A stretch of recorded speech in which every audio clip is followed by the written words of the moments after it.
They came for peace, they came for understanding, they came to teach us. But what they found was the storm. They had never prepared for the unleashing of human rage.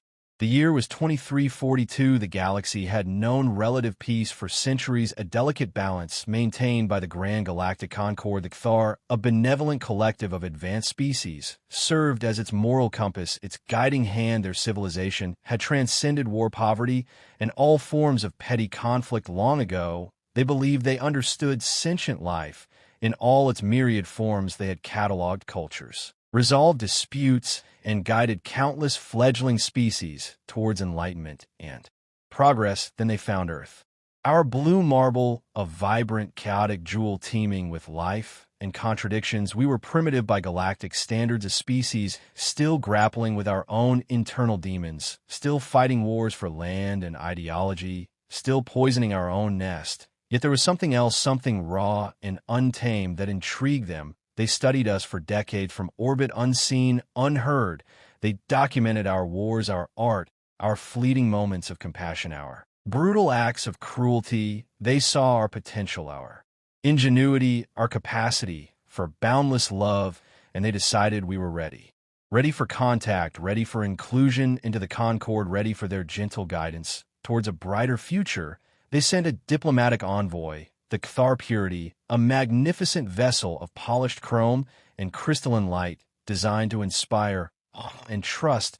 It descended through our atmosphere, a shimmering beacon of peace, broadcasting universal greetings in every known human language. Their intentions were pure, their motives altruistic, their understanding of us was tragically incomplete. We met them in Geneva, the cradle of so many peace treaties, so many broken promises. The Cthar emissaries were elegant beings, tall and slender, with four multi-jointed limbs and eyes that shimmered with deep wisdom. Their voices resonated with calm authority. Their initial overtures were graceful, filled with promises of shared knowledge, advanced technology, and boundless prosperity for humanity. For a brief, shining moment of fragile hope blossomed across our world, the dream of a united galaxy finally within reach. But then came the demands, the subtle condescension. The Cthar, being a peaceful collective, had no concept of individual sovereignty, no understanding of the fierce pride in our independence. They began to advise us on our internal conflicts, on our resource management, on our population control. They suggested we dismantle our militaries for the common good. They proposed re-education programs for our aggressive tendencies. They spoke of universal order and the need for all species to conform to a harmonious ideal. Our leaders tried to explain our history, our struggles, our hard-won freedoms, but the Cthar interpreted our passionate arguments as emotional instability, our refusal to comply as primitive defiance. They saw our nations, our cultures, our unique identities as barriers to the greater galactic good. They saw our anger as a disease, to be cured, our pride as a flaw, to be corrected. They truly believed they knew what was best for us, a universal parent guiding a wayward child. But humans are not children to be guided. We are a storm waiting to be unleashed. The tipping point came with the Resource Reallocation Directive. The Cthar decided that our planet's rare minerals, specifically the vast lithium deposits under the ancient Antarctic ice sheets, were underutilized and essential for galactic stability. They announced their intention to begin mining operations unilaterally, for our own benefit, of course. They called it a humanitarian act, a global improvement. They did not understand the concept of property, rights of territorial integrity, of human outrage. The world watched in stunned silence as Cthar mining vessels began their descent towards Antarctica, sleek metallic spiders against the pristine white landscape. A collective gasp echoed across continents, a tremor of disbelief, then a spark of fury ignited a slow burn that would soon erupt into a conflagration. Our governments, our militaries, still reeling from decades of self-inflicted wounds, were hesitant. They understood the technological disparity, the futility of resistance against such advanced beings. But the people, the common folk who had listened to their condescending sermons for months, who had felt the weight of their alien judgment, rise up, a unified roar of defiance that transcended all borders, all ideologies. It wasn't a coordinated military offensive. It was a global uprising of pure, unadulterated human rage. Fishermen in battered boats tried to ram the Cathar supply ships. Farmers with ancient hunting rifles aimed at their hovering drones. Engineers, hackers, cyber warriors launched desperate attacks on their communication networks. Artists, poets, musicians created anthems of defiance that spread like wildfire across the digital ether. It was messy, it was inefficient, it was undeniably human.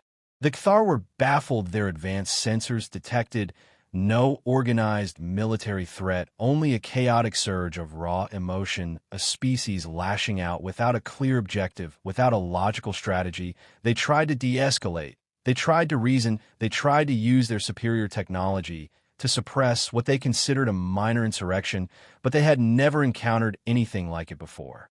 They had never seen a human with nothing left to lose. They had never witnessed the sheer destructive power of a species pushed beyond its limits. They had never understood that for humans, freedom wasn't a concept to be negotiated. It was an inherent right to be defended with every fiber of our being.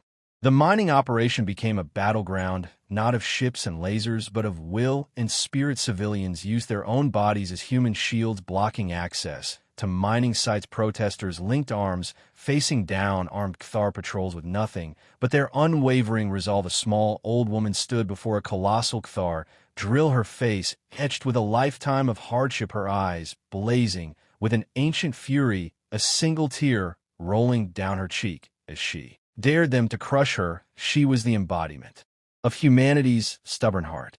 The Cathar began to respond with force, their non-lethal deterrence ineffective against our sheer numbers and our suicidal determination. They used sonic disruptors, stun rays, energy nets, but still we came, still we resisted, still we raged. They were forced to deploy lethal force, small targeted strikes meant to restore order, to re-establish control. But each fallen human, each act of alien violence only fueled the fire, only intensified the rage.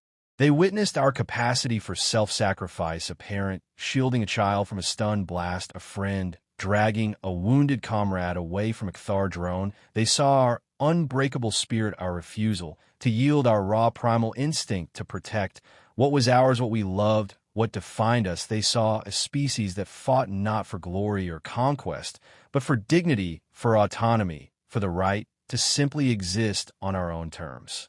The Cathar purity of vessel designed for peace found itself under siege, not by a unified fleet, but by millions of individual acts of defiance. Fishing trawlers filled with explosives rammed its support ships. Drones cobbled together from scavenged parts buzzed around it like angry hornets. Human scientists, using ancient radio telescopes, blasted it with chaotic electromagnetic interference, scrambling its internal systems. The beautiful chrome ship was slowly but surely being marred by the raw fury of a planet.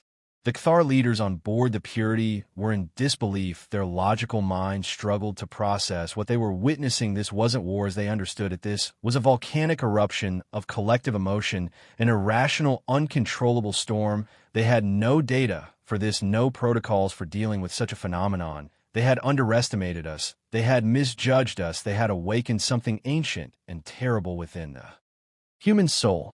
The mining operations halted, the casualties mounted on both sides, but the resolve of humanity only hardened a cold fury, replacing the initial chaos. The Cathar began to understand they were not dealing with a species they could simply guide or integrate. They were dealing with a force of nature, a tempest of self-determination. Finally, the grand diplomat, a being of immense wisdom and compassion, stood before his collective with a look of profound realization in his shimmering eyes. He had seen enough, he had witnessed the rage, and now he understood its source, its power, its unwavering truth. "We came to teach them," he broadcasted across the Cathar networks, a somber message. "But they have taught us a lesson far more profound. They have shown us the strength of a species that refuses to be tamed, that will fight to the last breath for its freedom, its identity, its very right to define its own destiny." The Cathar Purity began its slow ascent, leaving Xylos, the mining vessels, abandoned on the barren Antarctic ice, leaving a scar on the planet, and an even deeper one on their collective consciousness. They retreated not in defeat, but in awe, in newfound understanding. They had come for peace. They had come for understanding, they had come to teach us, but what they found was the storm. They had never prepared for the unleashing of human rage, and for the first time in centuries, they truly witnessed what it meant to be free.